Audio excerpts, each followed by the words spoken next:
Good morning, YouTubers. T-Square here with T-Square Talk. Hope everybody's having a great day. It is Thursday morning, and I have an awesome video for you guys. The video that we're going to talk about today is a question that I have had more times than you can count. Literally. It's probably the most common question that I get asked on a fairly regular basis, especially people that have watched the channel, people that know me, people that understand a little bit about gold and silver.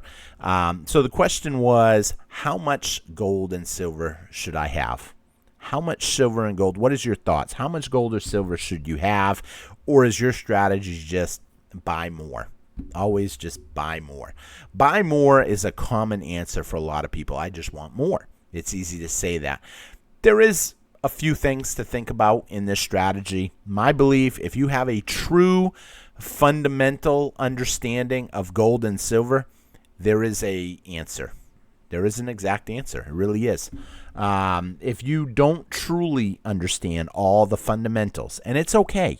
I'm not convinced, even in the stacking community, a quarter of the stackers that already stack gold and silver have a real understanding of gold and silver, the real fundamentals. They know gold and silver is going to go higher. Okay, that's a given. Gold and silver will go higher.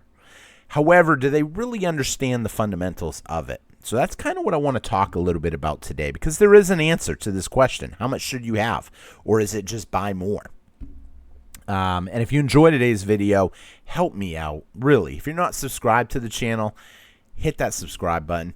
If you have a spouse, a child, someone that has a cell phone, jump on their cell phone for a quick minute, type in T-Square Talk, hit that subscribe button, maybe watch the video on their phone once in a while if you can get away with it. I know it's hard to take a phone away from a spouse or a kid, but it will really help me out. We are stuck right now at 14,900 subscribers, and it has not moved in like 3 months. I'm trying to get through to that 15,000 number just to see if I can push through it and break that barrier. So help me out by hitting that subscribe button. Leave a comment. Let me know your thoughts. How much is enough? How much are you striving for? What's your goal? And leave a comment.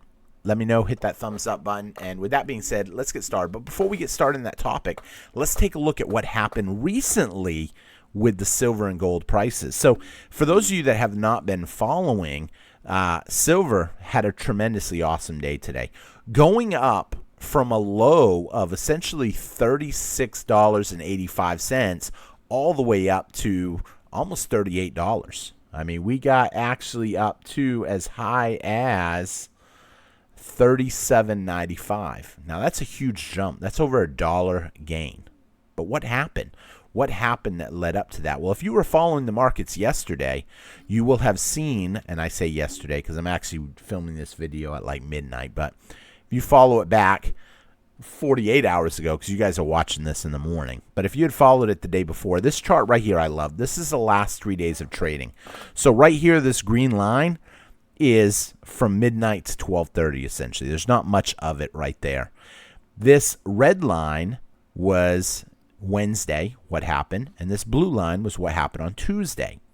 So on Tuesday, the price was up. Price was $38.20. And then all of a sudden, when the markets opened, U.S. markets had a huge sell-off of silver.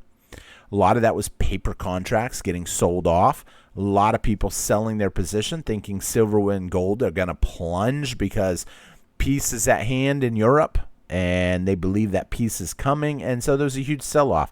The story stuck as the price continued to fall, even into overnight trading, as the price dipped all the way down to $36.85. But what happened at 5 a.m. yesterday morning? The price had a turnaround, and markets came in and just started buying. When the U.S. markets opened back up, people realized what was going on, but it was too late. A lot of people had already sold their positions in paper. One of the advantages of stacking physical, you're not emotionally affected as quick. You can't go and sell all your silver in the next hour like you can with paper contracts, with cryptos, with other stuff. When panic sets in, paper anything can plunge fast. It's super easy to sell off Bitcoin with a click of the button.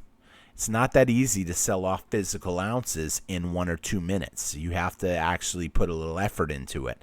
Now, here's the thing. What happened? All of a sudden, silver started getting bought back up, and we are pretty much back where we were the day before. A good footing, I guess you can say. We've got a nice consolidation. Silver holding its ground right around the $38 mark. Not much really pulling it down firmly. So I'm happy with that. It feels like we got a nice floor here. Yeah, we could break through that floor temporary. We're not seeing huge effects. Now, I think this is going to be really interesting to see what happens now. We're about ready to end summer here in, another month and a half maybe. When that happens, I believe September is going to bring some excitement at the end of September. We got a Fed meeting that could lower interest rates by 0.5%, which will definitely have big effects on gold that we will talk about when it comes a little closer. Plus, we have the end of the third financial quarter. A lot of things are going to be going for silver and gold. Summertime usually is slower. All of a sudden, fall and winter comes up and the price starts climbing. We didn't have any major pullbacks, which means we got room to run. So I expect we're going to see a lot of excitement in silver and gold in the upcoming months. So with that being said, I said and gold, so it wouldn't be fair to not bring up gold. Gold's sitting right now at $3,336. Once again, we saw a big sell-off yesterday in the gold price, and then we seen it buy back up shortly after. By yesterday, I'm mixing this up a little bit because I'm actually, like I said, it's midnight here.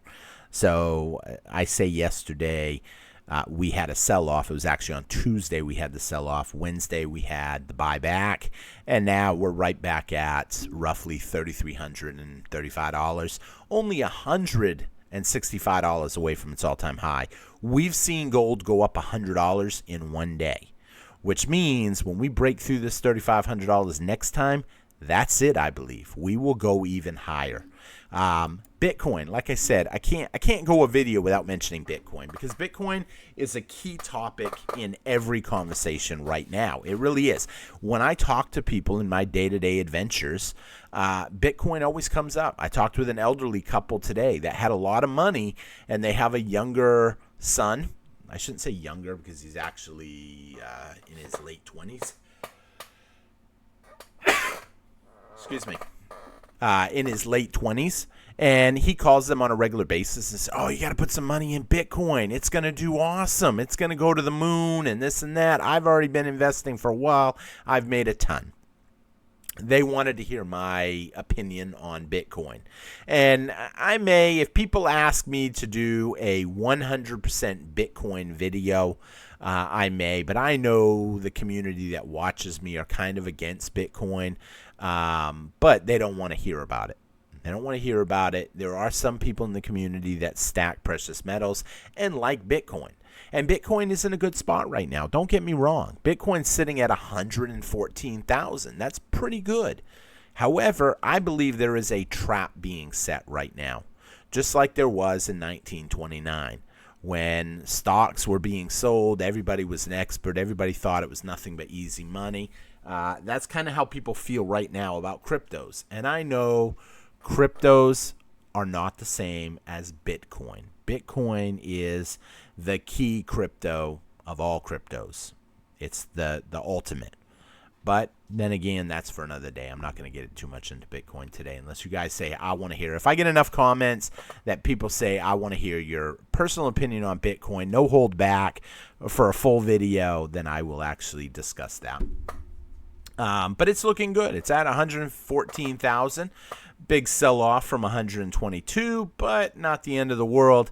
It's super easy to sell. When panic sets in, how fast can Bitcoin fall is going to be interesting in my personal opinion. There's a lot of borrowed money against Bitcoin and other cryptos. And so it's going to be interesting to see what happens as this plays out. So we'll see on that. Taking a quick look, though, at the DXY before we get into the topic of the day. You got to look at the DXY. DXY is sitting hovering still around 98.29. Not much moves over the last 24 hours. We're still right over, just over the 98 mark. That's great. It's doing a good job holding. At the end of the day, I'm not convinced that DXY has a huge impact on much of anything. Yes, I understand. If the DXY looks good, it convinces people that the dollar is strong, and therefore a stronger dollar makes prices go down in a lot of different assets, specifically in our case, gold and silver. But at the end of the day, I'm also convinced that this is manipulated just like everything else. Right now, you have a lot of countries overseas that are spending huge amounts of money to essentially prop up one country in Europe.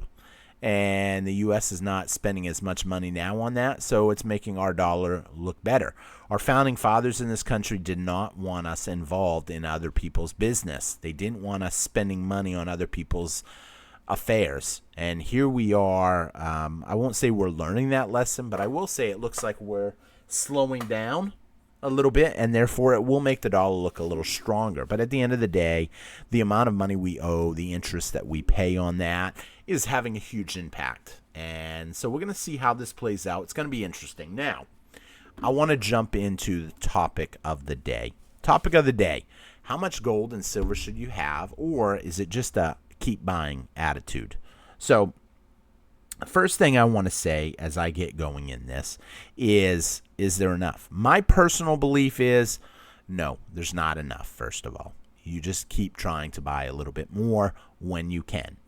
If you were keeping your money in Walmart gift certificates, hey, that's great. You go to Walmart or wherever you go. I just chose Walmart because Walmart sells a little bit of everything. You go to Walmart, you buy your food, you buy whatever you need maybe. I know a lot of people don't like Walmart, but hey, I'm just choosing that one.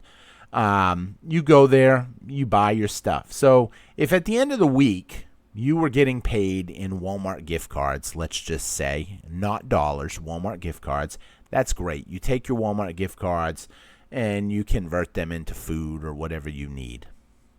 Does it really matter if something bad happens? Actually, that's probably the wrong way to approach this conversation. I'm kind of thinking the best way to approach this for you guys, because the true answer with gold and silver is you can't get enough. Anytime you have extra fiat dollars, just pick up a little extra gold. Don't go in debt. I know some people don't like me because I did say that I went in debt a huge amount of money for a big order of gold and silver. And if I need to sell some off, I will. But in a year from now, interest-free, no interest, I'm not worried about it. But the reason you want more is, why would you want to hold your money in something that could and has been proven to continually lose value over time? Yes, I understand. If you have a $100 bill, it's still a $100 bill. But at the end of the day, a $100 bill from 30 years ago does not buy you what a $100 bill today buys you. It buys you a lot less. However, an ounce of silver will still buy you the same amount that it bought you 30 years ago. Now, yes, silver may have been $5 in the 90s, and now it's $40. However, prices of everything have gone up. And we did a great video the other night. I don't know if you guys seen it, where someone had gotten, I guess, $25. I interpreted it as $25 for a birthday, maybe present. They took 5 of it. And they bought an ounce of silver, a 1 ounce Engelhard bar, and they put it in the envelope. And then they had a $20 bill and a $5 at the time ounce of silver, and misplaced it. Years and years pass, and now that ounce of silver is worth $40, but that $20 bill is still just $20. That's a great example. Now, the reason I say is there a certain amount is, at a certain point in time, let's just say you hit your goal. Let's say, for easy math, your goal is 1,000 ounces of silver. I don't know. Everybody's in different financial situations. Everybody's in different points in their life. But let's say your goal is 1,000 ounces. Okay, great. You hit your 1,000 ounces.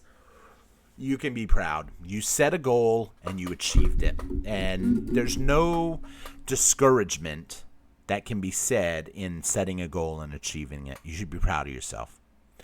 But as time goes on, you start saving more and more money in the bank. And then all of a sudden something bad happens to the fiat dollar. Well, one, it just keeps getting debased and it buys you less and less. But you're still accumulating more and more dollars, even though those dollars are getting harder and harder to buy big items. Why? Because they're losing value.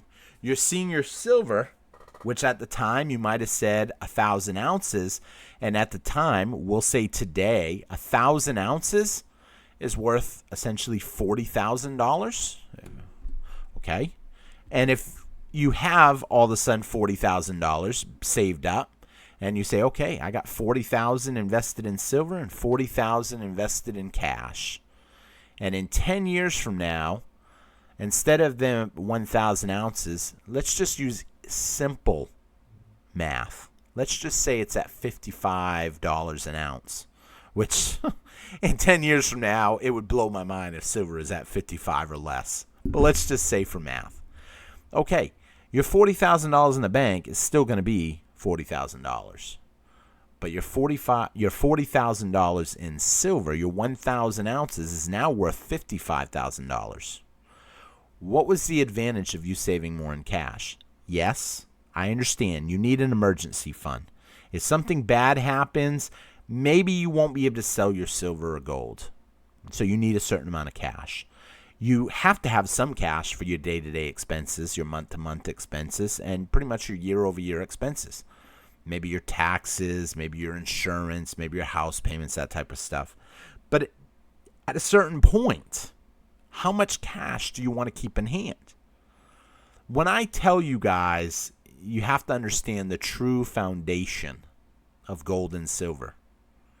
Basically, what I'm trying to tell you is fiat dollars are continuing to lose value no matter what currency you are looking at. It could be fiat rubles, fiat pesos, fiat loons, fiat dollars, fiat, any currency that is printed out of thin air by any country in the world is losing value. Yes, it's losing value at different ratios. So if the U.S. was just fully funding someone else's battles, then essentially our currency would be losing value quicker because we're printing more. If we're minding our own business and staying home and not worried about what anybody else is doing in the world, then we're printing less, and therefore it's becoming worth more. If you could get every country in the world to just start massively printing, except for the United States, the dollar would be the strongest fiat currency in the world. But how long can someone mind their own business and not get involved in other people's stuff? How long can a country not want to give out free money? Every time an election comes, someone's got to give something for free to somebody to get their votes. There's always going to be something going on. Oh, look what we did. We promoted benefits for the military. Oh, look what we did. We just promoted elderly health care. Oh, look what we did. We just promoted non-repayment of student loans. There's always going to be something to try to gain votes. That's where the, I guess you can say the self-preservation concept, or, they're trying to use taxpayer dollars to promote themselves to gain votes. It doesn't matter if they're Republican or Democrat. It's just what they spend their money on is all that matters. One side might spend it on military. One side might spend it on, I don't know, gender equality. I don't know, whatever. Just pick something. Taxpayer money, in my opinion, first of all, tax in general is nothing but theft. I mean, yeah, I understand a certain amount of money has to come in to keep the system going. But at the end of the day, they take in a lot of money and they spend it foolishly.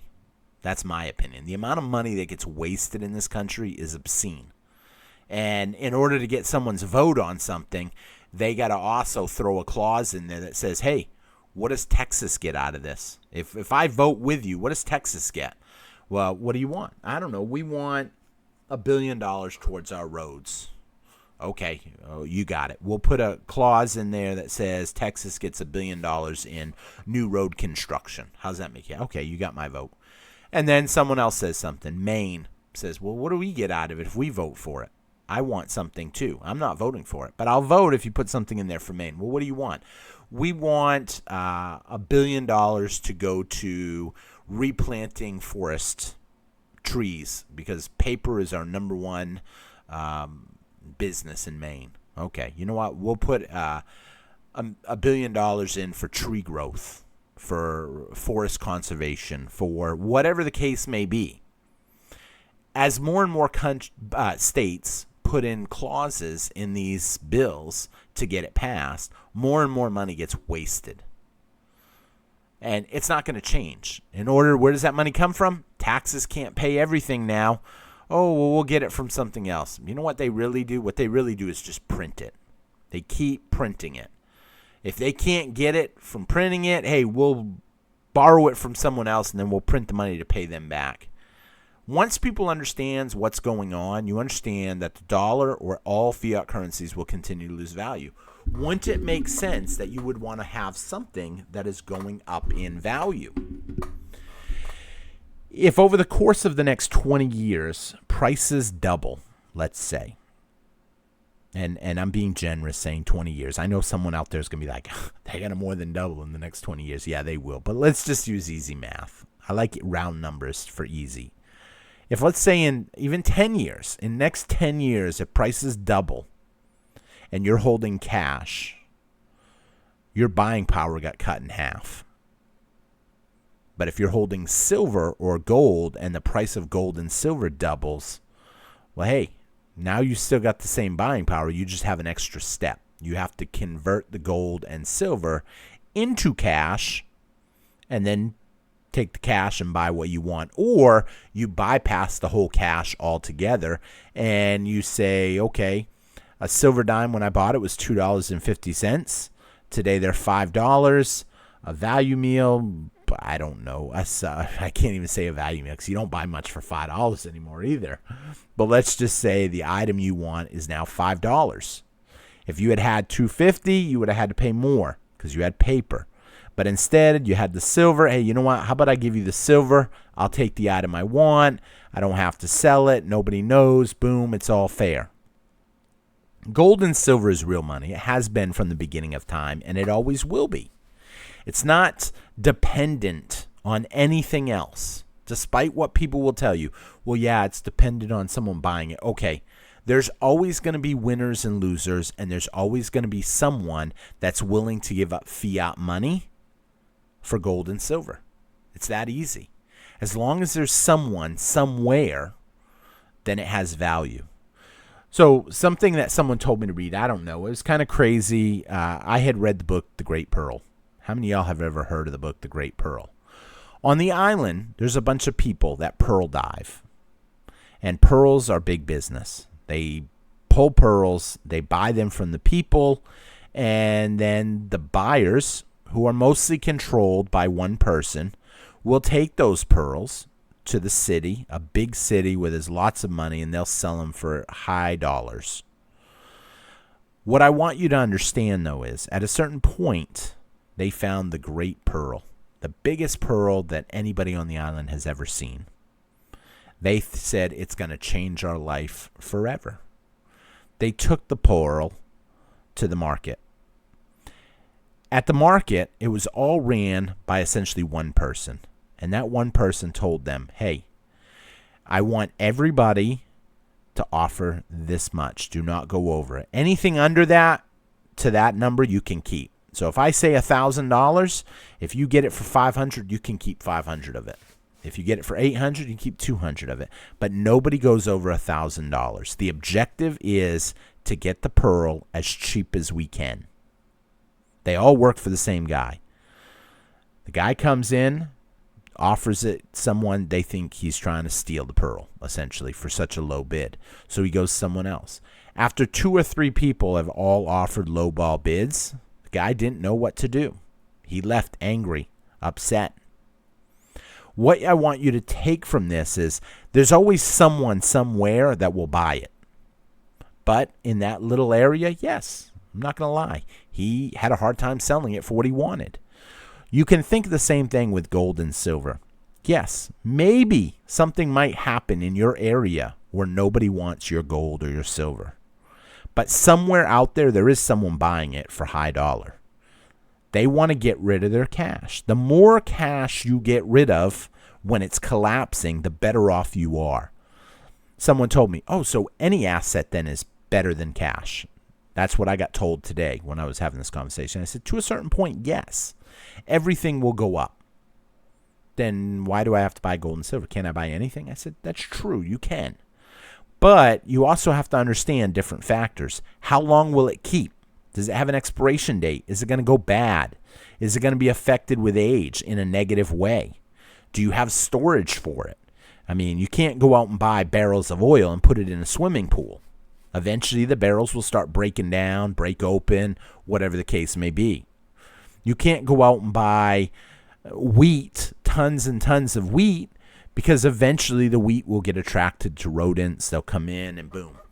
You can do this on a small scale. I mean, I have a fair amount of rice, beans, that type of stuff in 5-gallon Mylar buckets with oxygen absorbers.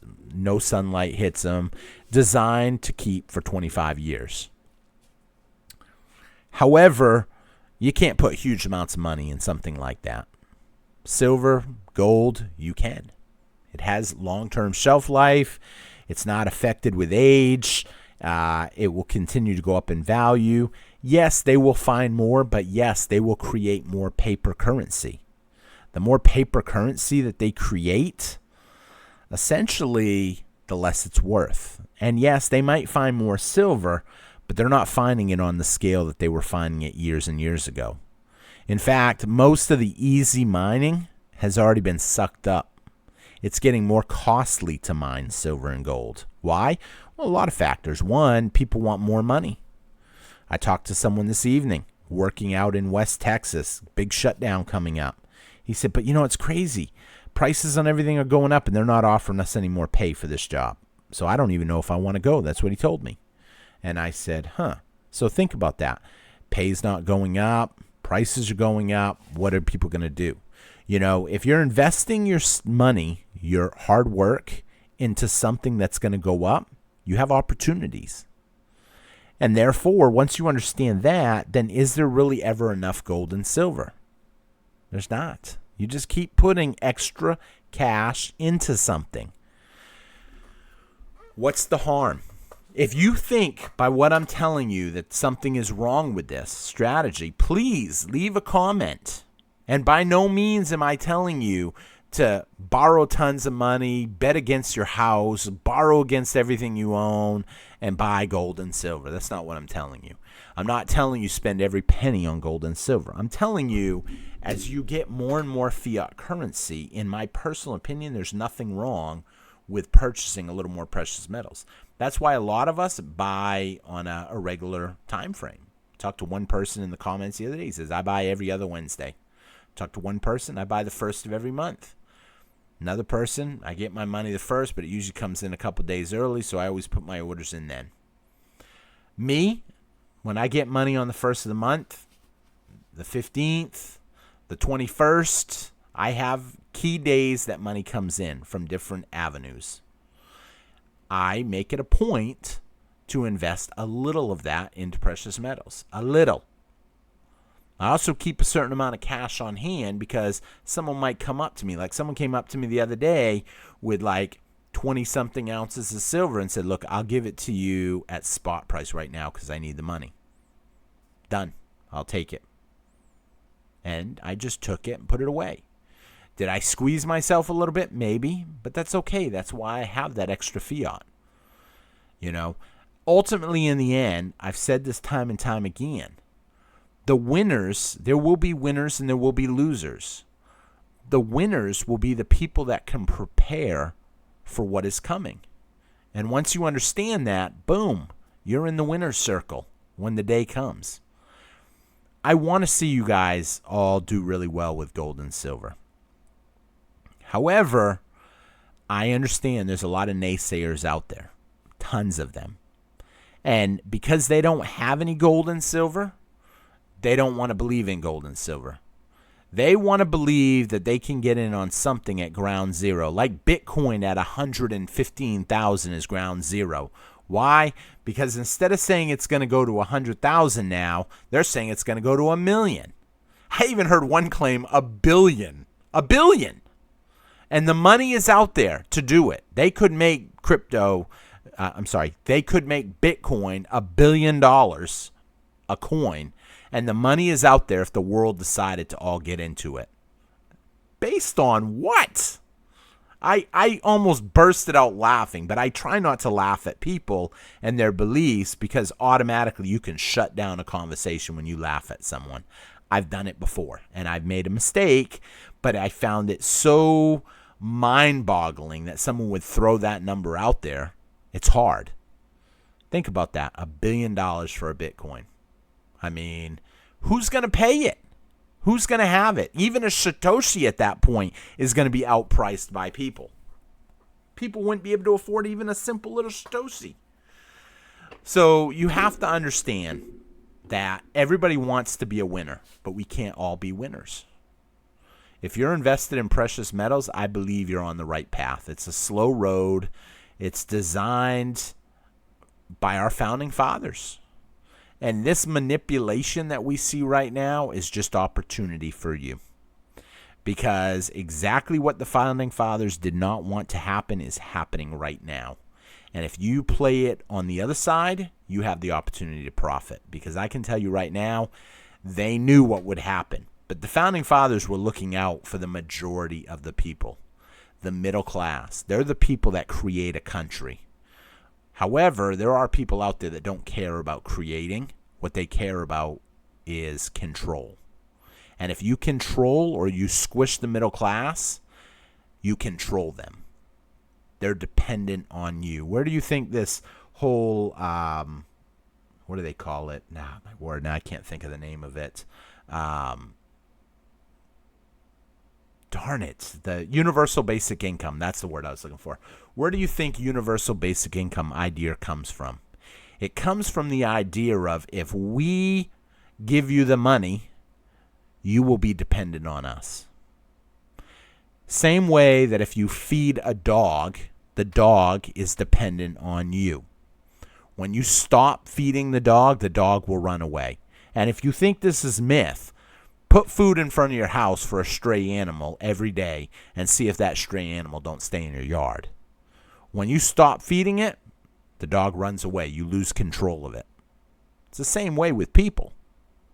But a lot of people don't want to understand that. They don't want to believe that anybody would want to control everybody. Not everybody has good intentions for society. Some people just want to control it. So once you understand that, then you understand pretty much the basics of why the attitude of keep buying. Now, if you are stuck on, I want to hear a goal that is an awesome accomplishment to achieve, then I can tell you a goal that will be an amazing goal for you. Take your weight, divide it by 12, and then that answer is how much silver you should have. Let's say you weigh 250 pounds. Multiply that by 12, you get 3,000. You should have 3,000 ounces of silver if you weigh 250 pounds. And if you want to be crazy, dedicated, take your age and then say ounces of gold behind it. Give you an example. You're 25 years old, 25 ounces of gold. Is that achievable? It's going to be very difficult. You will be extremely rare if you can achieve that. Can I achieve that? Heck no. It's an amazing goal, but I don't think I'll ever achieve it. I mean, those numbers, maybe someone might say you could achieve 3,000 ounces of silver. Okay, maybe. That's 6 monster boxes. But when you factor in the goal, whoo, that's tough. And for those of you that are wondering how much money that is, that would essentially be $115,000 in silver and approximately $155,000 in gold. That's tough. That's $250,000 invested in precious metals. Very few people will achieve it, but if you want the ultimate goal, that would be an accomplishment. However, a more realistic goal is just keep stacking on a daily basis, on a weekly basis. If all you can afford this week is an ounce of silver, pick up an ounce of silver. If you've got extra money because you won a lottery ticket, hey, pick up a few ounces of silver. If you stick with it over time, your stack will grow, and you will look back at it and say, wow. And with your stack growing, the important thing to remember is it's going to get harder and harder for people down the road to achieve what you have already achieved. I seen someone's gold collection one day, and I was mind blown. I said, what the heck? You're sitting on over 100 ounces of gold. Is that crazy? He said, it's a lot, but it doesn't seem like it cost me that much. I said, are you kidding me? I couldn't believe it. I've never seen anything like that in my life. And he said, but keep in mind, when I started stacking, it was only $400 an ounce. And I just bought an ounce every opportunity I had to pick up an ounce. His collection is mostly made up of 1 ounce coins, whereas a lot of our collection is probably made up of smaller coins. My collection, I have a lot of 1/10 ounce gold coins. Not a lot, but I have a fair amount of them. Why? Because I can afford it. I can afford $400. Can you imagine anybody that's been stacking for a while? I want you to imagine for a second that instead of you buying your silver at $40 an ounce, roughly right now, because you look at the price that we're looking at on the computer, you got $37.81. Add on roughly $2.25 premium, puts you at $40. Imagine if instead of buying your stack at $40, you bought it at $5. You would have 8 times more silver than you have right now. Now, the same thing can be said with gold. Imagine instead of buying gold at today's price, which is $3,338, you were buying at, we'll say, $400. You would have, what is that, 8 times more gold than you have right now? Let's see, let me do the math real quick. 5, 6, 7, 8. Yeah, you'd have about 8 times more gold than you would have right now if you started buying at $400 gold. Once you realize that, down the road, when gold is when silver is $100 and gold is $5,000, it's going to be even harder for those people to get into it. And that's why you want to stack. And to think that they won't be buying it at that point, they will want to buy it even more. Why? Because in the 60s, the 70s, the 80s, people didn't really believe in gold and silver like they believe in it today. And tomorrow, when people are absolutely getting destroyed financially, they're going to understand what's going on. They're going to be pissed. And they're going to want to hold something physical. And do I think there might be rules that could come up on confiscation? Absolutely. They might try to implement rules, but how many people are going to want to just get rid of their gold and silver? Some people will melt it down, bury it, hide it, stash it, sell it, trade it. Black markets will come up. A lot of different things will happen.